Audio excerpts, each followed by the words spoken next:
Good morning. Today is the 23rd of Kislev, the 6th of December. And we are in the final two paragraphs of this mimer that we're learning from Derech Mitzvosecha about Tzitzit. We've come a long way. I always like seeing how far we've come. We talked about Tzitzit. Yeah. I mean, really. We talked in the beginning, and then from time to right. time we tried to interject something so that we completely blow off course. Okay. Now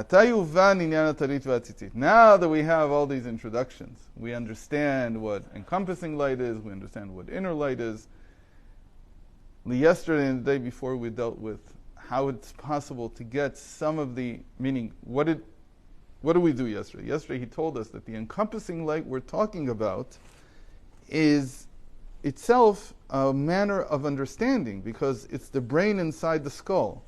And here the brain inside the skull represents God's will, which is higher than everything that we know. And we only know the will through the Torah. We know what he wants through the Torah, but we don't understand why. So the brain inside the skull represents the why behind the how, behind the what we do. And then he explained to us that there's also something called hair follicles in this picture. Again, this is some kind of spiritual anatomy. It's not, I don't think it has anything to do with something physical. Very hard to understand what it would have to do with physical. It must do.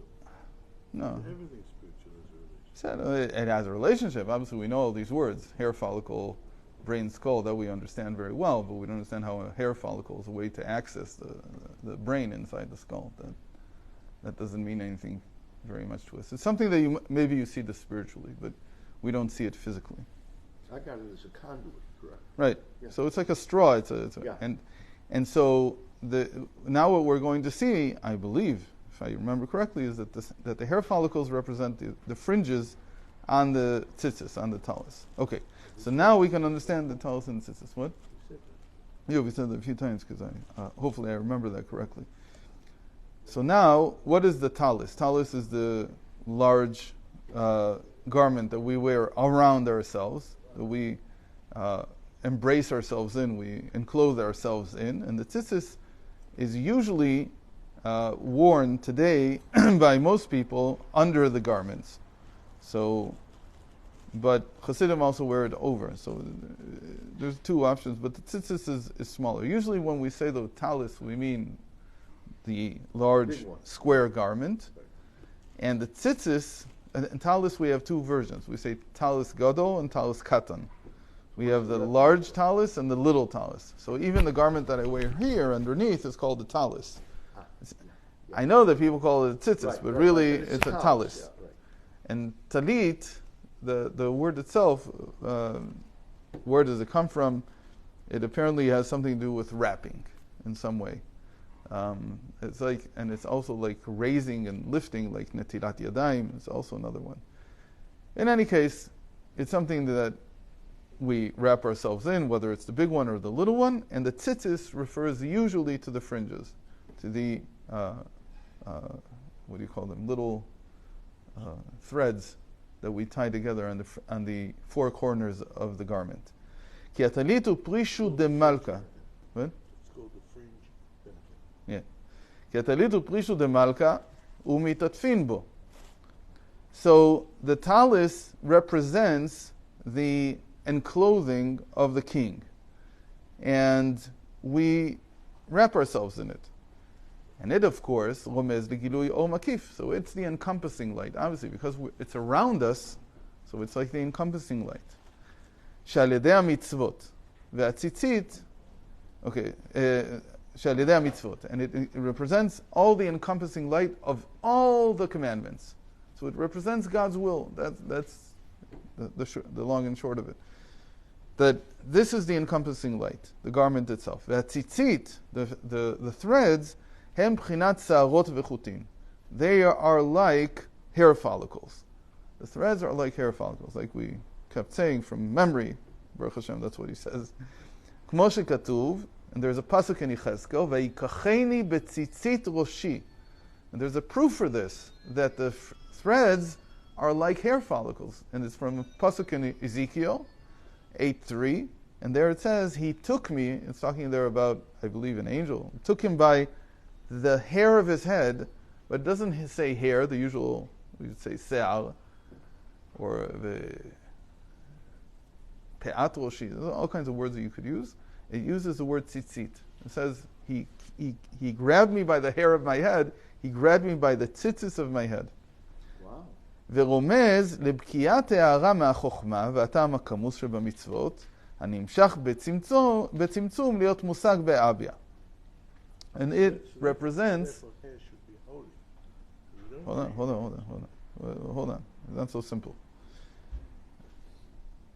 Just translate this. And it represents the ability of the inner light inside the skull, that we call the concealed reason for the will, to penetrate out, and in contraction, you get a little bit of it because the hair follicle is very thin, so you get a little taste of it in our lower reality. Abia is Atzilut, Bria, Yitzira, Asiya, the four lower worlds, meaning in the four lower states of consciousness that we are in. And that's why the entire mitzvah of tzitzit, which contains a garment, which is the encompassing light, and the threads which represent the inner light, it is equal, it's equated with all the mitzvahs of the Torah. What do we mean it's equated? It's not that if you put tzitzit on, then you've done everything else. Rather, what we mean to say is that it represents, it's symbolically, its parts represents everything in all the commandments. And what's in all the commandments? There's a will, and there's concealed reason behind the will. That's what it means, that it's equal to it. We equate it. We don't mean to say that it's worth the same. It's not in value. But rather we mean to say that it symbolically represents everything. But you said that about tzedakah. We said that about many things. Right. So how can everything... Each one is a different aspect of what do I mean that it can be equated with everything. And you have to know in each one, the sages never or almost never are explicit about their comparisons or about their symbols. You have to work at trying to understand what they're saying. The reason they do that is because they have a sense, as we say, they have an understanding of our world, of our reality. It's called chush ba'olam hazeh.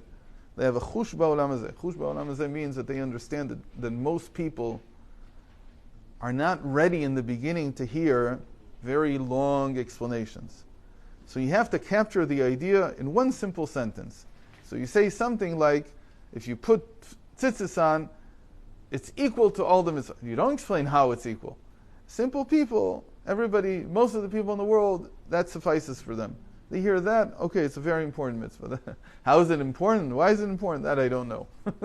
And if you ask me, so it's probably the first thing they'll say is, it's worth the same. But when you start learning it, you see that that's not the explicit meaning. That's not the implicit meaning. Okay? So it's called the chush ba'olam hazeh. You have to know how to talk to people. You have to know how to phrase very long and complex ideas in very simple catchphrases so that people can remember them, they can live with them. But then, hopefully there's a certain amount of people, which is why we only have 100 viewers each time. Why? Because the entire world doesn't want to know why it's the same. Why is it the same? Yesterday's class, I called it, why do we kiss the tzitzis? Right? We explained because it's tam, you get the reason. It's like tasting it. So it had something like 40 views until now. So it means that it doesn't bother anyone really. It's not really important. It's enough that you do the act. And what does every person imagine? Who knows? From eating ice cream to, I don't know, to fixing your tongue. Whatever they imagine, they imagine. But that's how the world works. Now we want to understand this. So we said the general comparison. Now we could say this general comparison. Imagine he could have started with that statement 2.5 pages ago. And then we would have said, okay. So this one's encompassing light, that one's the concealed reason behind the skull. It would have meant nothing. So we had to go through all this just to understand this last statement. But now we understand. I think we understand it in depth, or at least the depth I can come to, what this statement means. Now he's going to expand on this statement a little bit more. and understand the comparison between the garment and between the threads and the encompassing and inner light. וביאור הדבר בפרטות על דרך שכתב האריזה, שהטלית הוא מקיף לזה, והציצית הן שערות הבוקעים ממוחין דאבא ואימא שבזה. Okay, so now we have more Kabbalistic terms. The Arizal wrote, if you remember from the very beginning, that the talis itself, the garment, is an encompassing light, but it's an encompassing light specifically for Ze'er. For Ze'er Anpin. The small countenance. That's what it translates into. It's a concept from the Zohar. What does it mean? Usually, Ze'er, the easiest way to think of Ze'er, is the inner representation of God in every person. That's the easiest way I've always been able to explain it. That every person is building up an inner representation. What does it mean, an inner representation? It says that just as he is compassionate, you should be compassionate. Just as he clothes the poor, you should clothe the poor. Ze'er is like how godliness is reflected in me. And it's an inner representation. I try to mimic God in the ways that I can. And the persona that I build in doing that is called Ze'er Anpin, the small countenance. Why do I call it the small countenance? Because I'm striving to be a smaller version of godly acts. That's what I'm trying to do. So that's one of the easiest ways that I've been able to explain this. Ze'er also has a nukva. It also has a feminine side. Every one of the personas, every one of the partsufim has a feminine side to it. We'll see that later. The tzitzis themselves, the threads, we said they're like hair follicles. But which hair follicles? There's a lot of hair follicles. In Kabbalah, everything has a hair follicle. Ze'er has, for instance, a beard. He has a beard. Why does he have a beard? We consider it to be holy. It's all very, here we're not talking about the physical. We're talking about the spiritual. So what does it mean that my representation of God has a beard? What is that about? So the beards mean different things in different places. So in Ze'er, the beard represents the 9 measures of mercy or compassion. Everybody knows it's 13, but there's also 9. At the end of Parshas Shlach, after the whole debacle with the spies that Moses sent into the land of Israel, they come back, and God is very upset, and we get this punishment of spending 38 more years in the wilderness. But then there's a revelation, as there is after any kind of terrible sin, whether it's an individual or the community. There's a revelation of God's compassion, and the revelation there is 9 measures of compassion. You need to see it at the end of it. So that's what his beard represents. Why? Because the beard does something very interesting. It's like a bypass from the mind to the heart. That's what it's considered, especially if it's long. You can think about it as like it's going straight from the head to the heart, and it's bypassing the neck. The whole idea of the beard is that it bypasses the neck. It doesn't go through the narrow straits of the neck. And what that means is that usually when something goes through the narrow straits of the neck, it's lost, it's contracted. So there's no feeling of the compassion. There is compassion in the mind. God is not doling out this punishment just for the sake of revenge or something like that. It's in order to rectify you, in order to help you change. But you don't feel that there's compassion there in the beginning. What you feel is that it's just punishment. That's all they feel. So the beard is supposed to mitigate that inability to feel the compassion. So the beard, when it comes down, it connects, as it were, like a short from the outside, the mind with or the head with the heart. That's what it's meant to do. That's in general. Now in Ze'er is considered a warrior. That's what we call it, meaning that the minor representation of godliness in me is meant to be something very active. It's not meant to be just a compassion. It's not. So there's a lot of strength in it. There's a lot of power in it. So there, the beard mitigates. It lowers the level of, let's call it, energy, as it were. I'm coming full force at you. So there's some kind of something that's lowering that energy. In the higher place, we're not going to see it now, but what's called Anpin, in the large or long countenance, there it's exactly a revelation of compassion of the decisions. In any case, you can think of the beard as something that circumvents the neck, gets around it. Now he tells us that the hair follicles are not the beard here. They are actually from the Abba ve'ima shebazah. They come out of his mind. It's very interesting. So again, he has a beard and he has hair follicles here, but he also has hair follicles on the top. And again, this sounds very, very anthropomorphic. In a certain sense it is, but here we're using human anatomy to try to understand what it represents. So the fact that some people still have hair on their head. So the hair on their head, Za also has hair on his head. And the hair on his head is the coming out of his mind to be accessed a little bit. Remember, when we talked about it, we said that it's the brain being able to be accessed from the outside through a small straw or some kind of conduit. Here, it's also the brain, but it's the Abba ve'ima of Za, meaning it's his usual intellect. And the intellect, of course, also has reasons and all that. That's also true. Let's see how it plays out now. So this is all about Za. All this is about the small countenance, the representation of godliness in me, in each one of us. הנה עניין הטלית, שהוא אור מקיף לזה, היינו כי זהו מידותיו יתברך המאירות להחיות ביה. So now he gives us an explanation what he means now by Za. I said in general. Now he says Za in general is same idea. It's couching it in Kabbalistic language. He's saying it's the measures of God, meaning the actions, let's call it, or the behavior, the attributes, the faculties of godliness that come to enliven the lower worlds. Who are the lower worlds from Za? Who's lower than him? So if you're a male, it's your wife and your possessions and your children. Those are bia for you. Now I'm saying Chasidus from the Baal Shem Tov.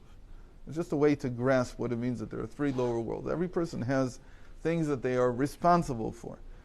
Oh, so that's considered a lower world. So that's a lower world for me. Yeah. Kidichtiv, and it enlivens, meaning the people that are dependent on us, they live off of our emotional state. People don't realize this so much. They try not to think about it, but it's true that the way my wife wakes up in the morning has a lot to do with how I wake up in the morning. She sees me in a certain state of mind, and it affects her. And she has a hard time getting out of it. My children, the same thing. My possessions also. Usually possessions in the time of the Torah used to be servants. Today, even your car. If your car doesn't wake up in the morning, it's because your Za, your representation of godliness is not so straight. It's not on you the right way. And the way we know this, that everything below depends on these attributes, is because of the verse, Ki dichtiv sheshet yamim asa Hashem et hashamayim ve'et haaretz. This is this is probably in almost every single mimer that talks about midos, that talks about attributes, emotional attributes. The verse says, because 6 days God made the heavens and the earth. It doesn't say during 6 days or over 6 days God made the heavens and the earth. It says 6 days God made the heavens and the earth. We're so used to it in Hebrew, when we say it in Kiddush and everywhere else, that we don't even notice that grammatically this is a very challenging sentence. What does it mean? Ki sheshet yamim asa Hashem et hashamayim. You should say ki b'sheshet yamim. During 6 days, over 6 days. So we miss that because we're so used to hearing it. But what it means, uperush sheshet yamim mamash hen haosot shamayim ve'aretz. So the meaning, he says, from this verse we learned, and you know that in Hebrew every single letter counts. So it doesn't say b'sheshet yamim, it just says sheshet yamim. So it means that the 6 days themselves make the heavens and the earth. What is that referring to? It's referring to the heavens and the earth below me. So don't think of creation as something that happened 6,000 years ago, or if you're a scientist, 13.8 billion years ago. You have to think about it as something that I'm supposed to learn from every single moment. So every day when the day starts, the heavens and the earth in my life are made from my emotional status, the way I am. The world that I'm going to be living in for the next 12, 14, 16, 18 hours is dependent on how my Ze'er is, how my Ze'er Anpin, my small countenance is. The way I wake up is how this world is going to look. And what does this also mean? It means Yom Rishon Me'ira Chesed, U'Mechayeh B'Biyah. So the first day, and then it's also these 6 days. How did it play out in the original? That when God created the world, the 6 days themselves became the archetypes of the six creations that happened. Okay, so on the first day He created light. What is light? It's a form of chesed. It's a form of loving kindness. And the second day He created the separation between the higher waters and lower waters. It's a form of gvura. Tiferet is beauty. Everything grew, meaning he even calls it, it's like covering the earth with beauty. And so on. The Netzach is time, and then on the fourth day He creates the sun and the earth to keep time, as it were. And so each one of the days is related to the specific sphera, the specific attribute with which it was created. So everything on the first day was related to Chesed. Everything on the second day is related to Gvura, and so on. And I think we'll end here. Continue tomorrow.